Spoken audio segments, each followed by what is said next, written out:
suis très heureux aujourd'hui, bien sûr, de vous accueillir ici, au cœur du quartier de Lissardi, pour la pose de la première pierre du futur complexe Tikiandi.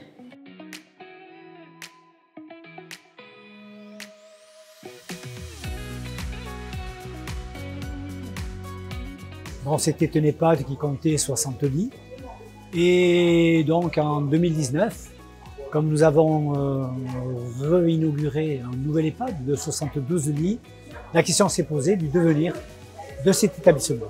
Mais il a fallu du temps pour décanter les idées, parce que lorsqu'on passe le micro, bien sûr, les idées sont nombreuses, chacun en veut un bout, mais il nous faut aussi non seulement de la cohérence, mais aussi de la maîtrise d'œuvre, et puis des financements. Donc l'idée a été de voir avec le département, j'ai été conseiller départemental aussi, ce qui fait que nous avons pu nous rapprocher. Et puis le département et son président nous ont dit, ben nous, on aimerait bien se développer sur Hendaye, mais où? D'où la perche que nous avons pu tendre à ce conseil départemental pour essayer de voir ce qu'ils souhaitaient faire, ce que nous pouvions accorder, ce qu'ils pouvaient financer et comment tout cela pouvait être piloté.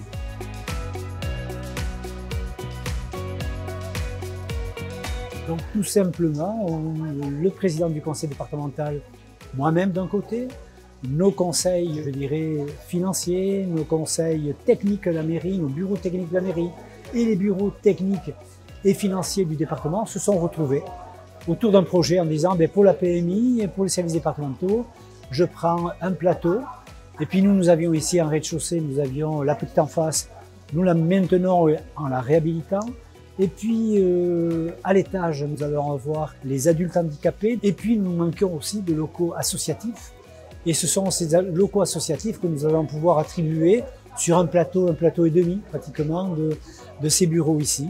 Voilà, parce que nous avions des associations à reloger et qui attendent depuis de nombreuses années d'être traitées comme il convient par la ville d'Hendaye. Un programme de rénovation, c'est un programme déjà de déstructuration des bâtiments. Donc nous travaillons beaucoup avec Pacha, par exemple, ici en Pays Basque, qui récupère les vieux matériaux, en tout cas réutilisables, en ça.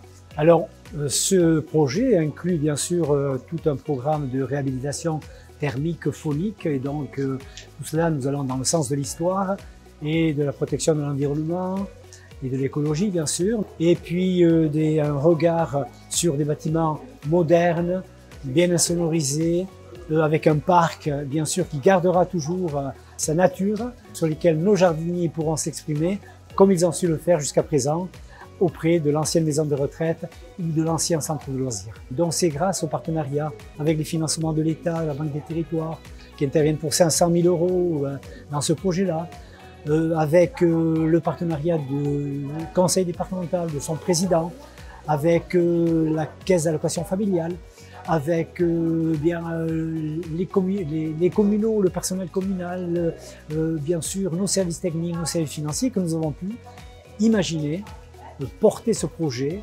et puis aujourd'hui poser la première pierre. Donc c'est un travail de longue haleine, mais ça valait le coup et aujourd'hui, grâce à vous tous et à vous toutes, c'est une réussite.